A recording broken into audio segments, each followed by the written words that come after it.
안녕하세요, 요미TV입니다. 사실 1인치 센서를 갖고 있는 카메라 중에 가장 기다려왔던 모델은 개인적으로 캐논의 G7X Mark III였습니다.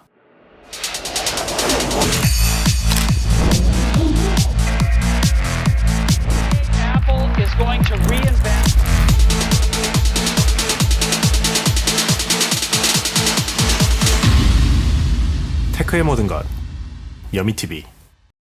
이유는 유튜브 시작을 EOS M50으로 시작을 했고요. 그리고 현재 주력으로 EOS R과 EOS M6 Mark II를 사용하고 있는데 그만큼 저에게 익숙한 브랜드이기도 하고 꾸준히 사용하게 하는 몇 가지 특별한 점이 또 있기 때문이기도 한데요. 같은 맥락 안에서 가장 가볍게 들고 다닐 수 있는 카메라가 바로 G7X였고요. 마이크 단자와 4K가 들어간다는 소식을 듣고 상당히 기대했었습니다.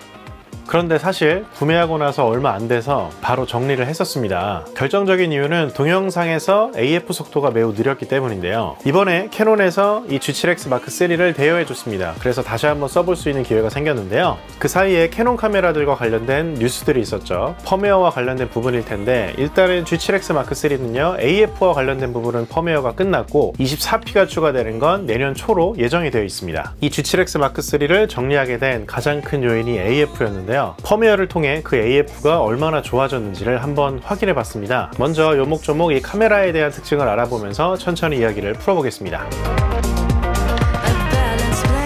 1인치 센서 카메라답게 작고 가볍습니다.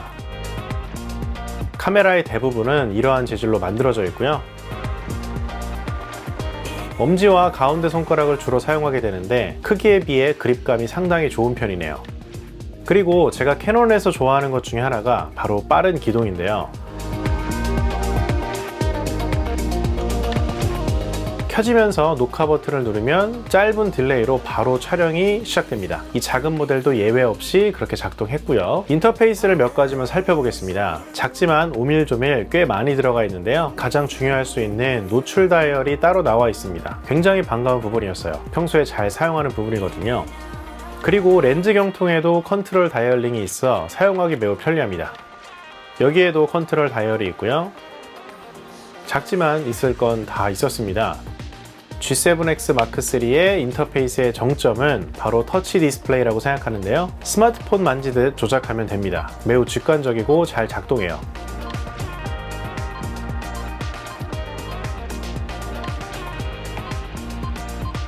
빠른 메뉴도 버튼으로 나와 있지만 터치로도 가능해 쉽게 세팅을 바꿀 수 있습니다. 그리고 가장 빛을 발하는 순간은 플립 스크린 사용 시인데요. 메뉴 버튼의 위치를 손가락으로 기억한다면 설정을 위해 카메라를 돌릴 필요 없이 디스플레이를 보면서 바로바로 세팅할 수 있습니다. 별것 아닐 수 있는 포인트인데요. 직관적인 사용이 매일매일 사용해서 정말 편리했습니다. 결국 이 카메라에도 마이크 단자가 들어갔습니다. 작은 크기의 괜찮은 화질, 그리고 괜찮은 성능, 어떻게 보면 일상을 촬영하기에는 더없이 좋은 크기의 카메라인데요. 이 마이크 단자 덕분에 영상에서 정말 중요한 부분인 오디오도 함께 잘 담을 수 있게 됐습니다. 휴대하기 좋고 괜찮은 성능의 카메라, 그런 이유로 많은 분들이 이 정도 크기의 카메라에도 마이크 단자를 기다렸는지도 모르겠습니다. 그래서 일단 테스트부터 한번 해봤는데요.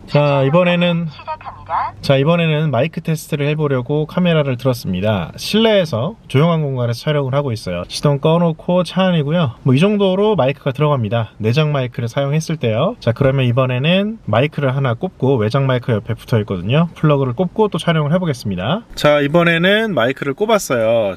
실내기 때문에 극적인 차이가 있진 않을 것 같아요. 그래도 어느 정도는 또 질감 차이라고 할까요? 뭔가 좀 차이가 있긴 있겠죠? 어쨌거나 지금 현재로서는 외장 마이크를 사용해서 촬영하고 있다는 것 말씀드립니다. 자, 지금은 HDR 모드로 놓고요. 마이크는 뽑았습니다. 지금 뒤쪽으로는 이렇게 도로가 있습니다. 자, 그런 상태에서 이렇게 이야기를 해보고 있는데요. 꽤 시끄럽기 때문에 내장 마이크로는 다양한 이 현장음이 들어가서 목소리만, 딱 필요한 소리만 들어갈 것 같지는 않고요. 현장음은 또 잘 들어가는 상황이 되겠죠. 마이크를 꼽은 상태에서 촬영을 진행하고 있습니다. 저 뒤로는 이렇게 도로가 있어요. 자, 아까처럼 똑같은 상황인데 마이크가 저를 향하고 있고 마이크의 뒤쪽으로 도로가 있을 때 어떻게 또 들어갈지, 소리가 들어갈지 궁금합니다. 아무래도 마이크를 사용할 때가 제 목소리가 조금 더 잘 들어갈 거라고는 생각이 들어요. 이 캐논에서의 HDR 모드, 특히나 때깔이 되게 좋아서 예뻐서 좋습니다. 이런 색깔들, 하늘 색깔, 이런 게 색깔이 예쁘게 잘 들어가더라고요. 먼저 기본 마이크가 생각보다는 결과물이 괜찮았습니다. 물론 시끄러운 공간에서는 샷건 마이크만큼은 아니지만 소음이 많지 않은 공간에서는 카메라만 사용해도 준수한 수준의 녹음이 가능할 것으로 생각됩니다. 요즘은 참 다양하게 마이크들이 출시되고 있는데요. 그런 의미로 마이크 단자가 더 반가운데 마이크를 셋업하고 카메라 사용을 더 수월하게 해주는 브이로그 키트도 있습니다. 이것도 한번 자세히 보고 싶은데요. 이렇게 생긴 키트예요. 먼저 이게 블루투스 리모컨인데요. 연결 방법부터 보면서 이야기를 더 풀어보겠습니다. 무선 설정에서 와이파이 블루투스 연결로 갑니다. 스마트폰을 연결할 수도 있지만 페이지를 옆으로 넘겨 맨 아래 리모컨 연결로 가겠습니다. 연결할 장치를 추가한다는 메뉴로 가시고요. 리모컨 줌 버튼 2개를 동시에 누르고 있으면 깜빡이면서 연결이 준비됩니다. 한번 연결하면 카메라를 켜고 바로 사용할 수 있어 참 편리하더라고요. 셔터 버튼이 있고요. 초점 버튼도 있고 줌을 가능하게 하는 버튼들도 있습니다. 측면에 슬라이드 버튼이 있는데요. 사진 촬영 시에는 가장 위로 올리시고요. 영상 촬영 시에는 가장 아래로 두시면 됩니다. 이 브이로그용 삼각대를 어떻게 쓰는지를 한번 살짝 보여드릴 건데 이런 모양이에요. 이렇게 생겼죠. 옆에 스위치가 있는데요. 스위치를 누르면 이렇게 고개를 까딱 까딱 까딱 할 수 있고요. 그 다음에 촬영할 때 이 리모컨이 있잖아요. 이렇게 잡고 촬영을 하겠죠. 그러다가 날 찍고 싶을 때는 이걸 돌리면 좋잖아요. 날 촬영할 때는 이쪽에 버튼이 있습니다. 이걸 누르시면 이게 360도 돌아가요. 날 촬영하면서도 이 리모컨을 다 그대로 쓸 수 있습니다. 여기 360도 돌아가고 고개도 까딱 까딱 할 수 있다는 게 저는 상당히 좀 편하게 느껴졌어요.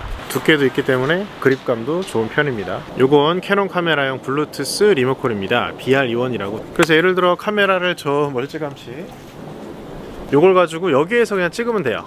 이렇게 멀리서 놓고 지금 카메라는 대충 세워놨지만 이런 식으로 또 촬영할 수가 있습니다. 그리고 여기 구멍이 있는데요. 추가 구성을 장착할 수 있는 브라켓이 있습니다. 연장 콜드슈 마운트가 있어서 브라켓 길이를 늘리거나 다양한 각도로 셋업할 수 있습니다. 써보니까 약간 좀 두툼한 느낌이 없진 않았습니다. 일단 제 손에는 그래 나쁘진 않은데요. 그리고 이렇게 잡았을 때 딱 버튼이 엄지에 오는 위치인데 다소 좀 손이 작으신 분들에게는 좀 너무 두껍지 않나? 이런 생각은 살짝 들었습니다. 그럼에도 불구하고 애매하게 짧은 것보다는 이렇게 적당히 긴 편이 저는 더 좋다고 생각이 들었어요. 왜냐하면 이렇게 딱 세웠을 때 다리를 폈을 때 충분히 길이가 돼서 자 카메라와 연결하면 대략 이 정도 크기인데요. 이렇게 연결하면 다리 길이가 충분하기 때문에 안정적으로 세워둘 수 있습니다. 그리고 대략 크롭 센서의 카메라도 충분히 올릴 수 있을 것으로 보였고요. 이런 느낌이에요.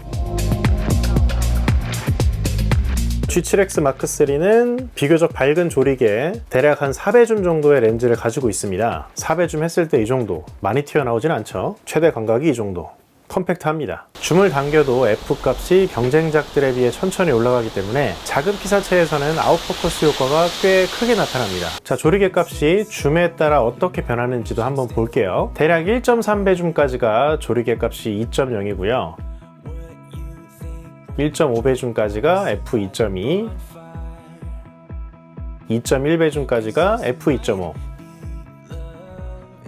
그리고 2.2배 줌에서 끝까지가 F2.8입니다. 이 정도 변하고요. 비교적 밝은 조리개로 빛이 부족한 상황에서 줌 활용이 유리할 수 있습니다. 밝은 조리개가 상당히 마음에 들었어요.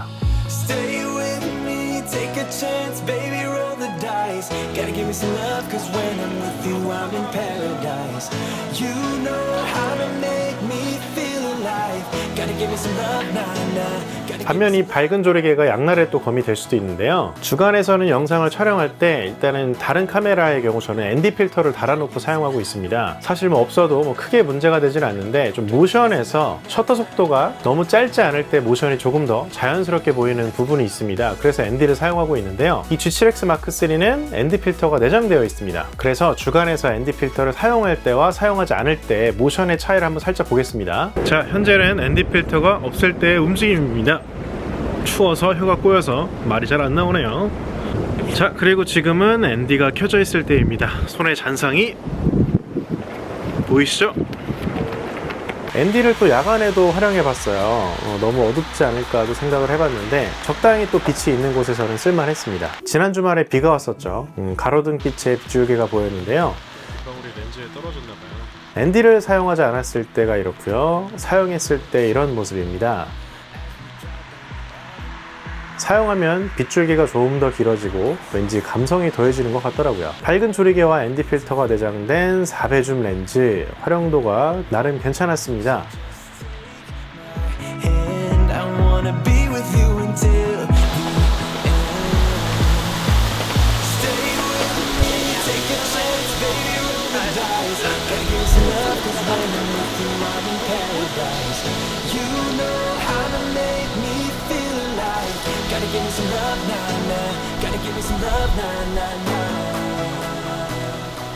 G7X Mark III에 결국 4K 동영상이 가능하게 됐습니다. 기분 좋은 컬러와 준수한 화질을 보여주는데요. 개개인 다 다르겠지만 일단은 캐논 카메라를 계속 사용해와서 그런지 익숙한 컬러와 분위기는 참 마음에 들었습니다. 그리고 화질은 1인치 센서 카메라에 기대하는 부분이 있기 때문에 충분히 쓸만했고요. 그렇지만 일단 동영상에서 한 두 가지 정도가 이슈가 됐었죠. 첫 번째는 느린 AF, 그 다음에 두 번째는 30프레임까지만 촬영이 가능하다라는 것, 24p 지원하지 않는 부분인데요. 일단 첫 번째 이슈와 관련해서는 펌업이 진행됐고요.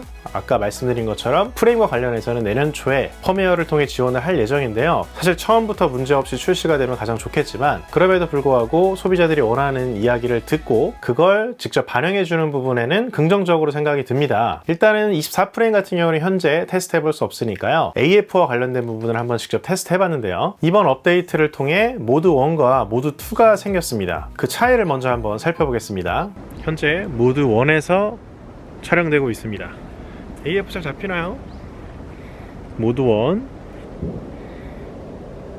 제 손금, M자가 확실하죠? 모드 1 잘 잡고 있나요? 이렇게. 자, 지금부터는 모드 2입니다. 모드 2가 기존 방식과 AF가 똑같대요. 모드 2도 잘 잡는 것 같은데. 모드 2 샥 못 잡는 정도는 아닌 것으로 판단이 됩니다. 일단 기존과 비교했을 때는 훨씬 더 쓸만하다고 생각이 되어졌어요. 일단은 이게 기분 탓일 수도 있는데 모드 2가 기존과 같은 방식이라고 하는데요. 기존보다 조금 더 좋아지지 않았나? 그런 생각이 들었습니다. 왜냐면 제가 처음에 이 카메라를 들었을 때 동영상에서 AF가 정말 작동 안 하는 것 같은 그런 기분이 들 정도로 너무 작동을 안 했었거든요. 그런데 이번에 테스트를 해보니까 모드 2도 어느 정도는 좀 느리지만 잡는 것이 보였고요. 모드 1의 경우는 완벽히 만족할 수준은 아니죠. 사실은 기존의 듀얼 픽셀 AF가 굉장히 신뢰도 있게 AF를 잡는데 그 정도는 아니었지만 그래도 기존보다는 훨씬 더 쓸만하게 얼굴 인식 AF와 함께 사용하니까 꽤 쓸만했습니다. 이 정도면 충분히 영상 촬영하는 데는 문제가 없을 것 같아요. 자, 다음으로는 EOS R부터 들어가 있는 기능인데요. 개인적으로 참 이야기가 잘 안 되는 부분인데 저는 되게 좋아하는 기능이 하나 있습니다. 바로 동영상 HDR에 대한 부분인데요. 스마트폰에서는 슬슬 적용되고 있는 부분인데 이런 카메라에서 합성을 통한 동영상 HDR 기능이 들어간 게 꽤나 신기하게 여겨졌습니다. 재미있는 부분은 다시 말씀드립니다만 합성에 관련된 부분이고요. HDR로 촬영하면 1080까지만 일단 해상도가 지원이 되고요. 결과물은 먼저 60프레임으로 촬영을 하고 2장씩 합성을 해서 관용도를 넓히는 방식으로 촬영이 됩니다. 그러니까 결과물은 1080p에다가 30프레임의 영상이 되겠죠. 특히나 노출차가 클 때 좀 야외에서 사실 쓰면 또 되게 편리한데요. 제가 지금 촬영하고 있는 EOS R이나 EOS M6 Mark II에서도 종종 활용하고 있습니다. 그냥 속편하게 날씨 좋을 때 야외에서 촬영할 때 말이죠. 먼저 결과를 한번 비교해 보겠습니다. HDR을 켰을 때와 켜지 않았을 때 구름 표현이 되는 걸 확인할 수 있죠. 이렇게 노출차가 클 때 HDR 촬영 추천드립니다. HDR을 사용하면 관용도는 넓어지지만 한계가 또 생기죠. 해상도가 1080까지밖에 지원이 안 된다는 거 득실이 있습니다. 상황에 따라 적절히 사용하면 좋더라고요. 개인적으로 이 동영상 HDR에 그 특유의 발색이 있습니다. 그걸 되게 선호하고요. 그리고 또 한 가지로 야간에서 노이즈가 좀 더 발생하는 부분이 있으니 그런 부분들 감안하셔서 사용하면 좋을 것 같네요. 그리고 이번에 1080p에서 120프레임 촬영이 가능하게 됐습니다. 촬영 중에 AF가 작동하지 않는다는 아쉬움은 있는데요. 그래도 120프레임이 들어갔네요. 결과물 한번 확인해 볼게요.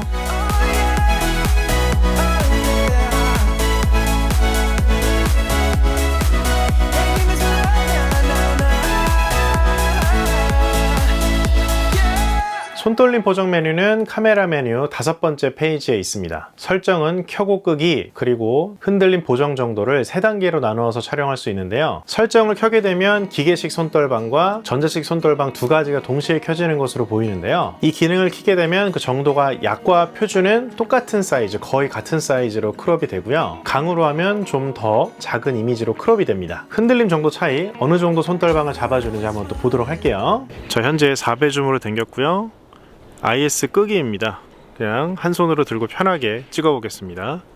자, 이번에는 IS를 켰고요. 정도는 약함으로 선택을 먼저 했습니다. 흔들림 정도를 표준으로 바꿨습니다. 움직이지 않을 때고요. 강입니다. 강에서는 조금 더 크롭이 됩니다. 그리고 아마도 흔들림 보정이 더 잘 되지 않을까 싶은데요. 자, 지금부터는 흔들림을 끄고 최대 광각에서 한번 걸어보도록 하겠습니다. 자, 지금은 흔들림 보정을 끄고 최대 광각에서 걸어보고 있습니다. 지금부터는 표준으로 촬영하고 있습니다. 표준으로 IS를 설정했고요. 마찬가지로 같은 속도로 걷고 있습니다. 과연 흔들림 보정 정도가 어느 정도 차이가 날지. 자, 지금부터는 IS 최대로 놓고 한번 걸어보겠습니다. 조금 더 크롭이 되겠죠. 일단 화면상에서도 조금 더 안정된 모습을 볼 수 있는데요.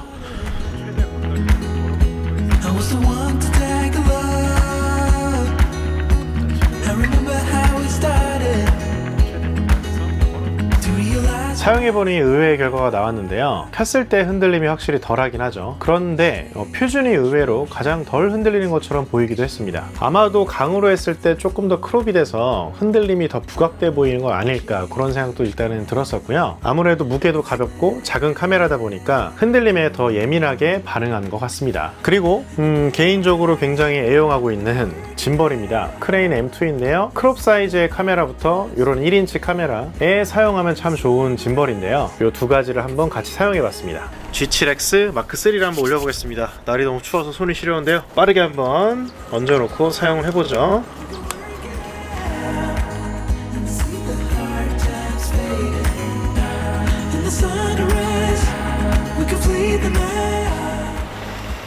자, 세팅이 끝났습니다. 금방 하죠?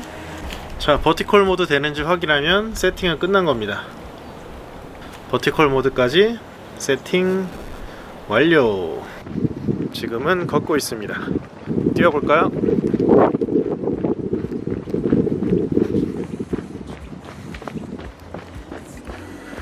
최대한 줌을 해볼게요. 4배 줌에서 걷고 있습니다. 4배 줌에서도 상당히 안정적이고, 뛰어볼까요? 4배 줌에서 뛰고 있습니다.